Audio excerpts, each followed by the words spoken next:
Fears of possible Ebola contagion in one of America's largest and most densely populated cities, New York, led Governor Andrew Cuomo and New Jersey Governor Chris Christie to strengthen quarantine measures in their states. This is too serious to be dealing with voluntary quarantine. I mean, it makes no sense to me.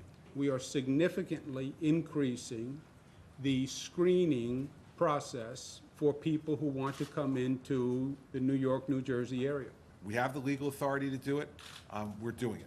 Triggering concerns, Doctors Without Borders physician Craig Spencer, who is being treated for Ebola in a New York hospital while his fiancée remains under house quarantine. Meanwhile, complaints from a nurse who returned from Sierra Leone and is now under mandatory isolation in New Jersey. Casey Hickox ran a fever but has tested negative for Ebola. She wrote a U.S. newspaper that, quote, "The U.S. must treat returning healthcare workers with dignity and humanity." One, we need to protect the American public, but two, we need to make the decisions based on scientific data.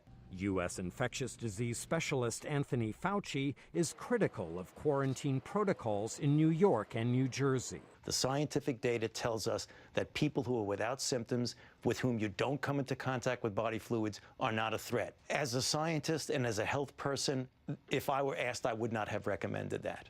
Last week, President Barack Obama hugged cured Ebola patient Nina Pham.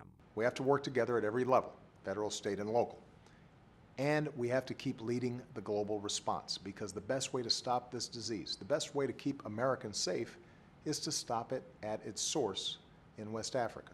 But New Jersey Governor Christie is defending his decision to boost quarantine protocols. My first and foremost obligation is to protect the public health and safety of the people of New Jersey. Stop Ebola! No! As U.S. fears over Ebola continue, African immigrants march to the United Nations, decrying stigmatization they perceive from society at large. Michael Bowman, VOA News, Washington.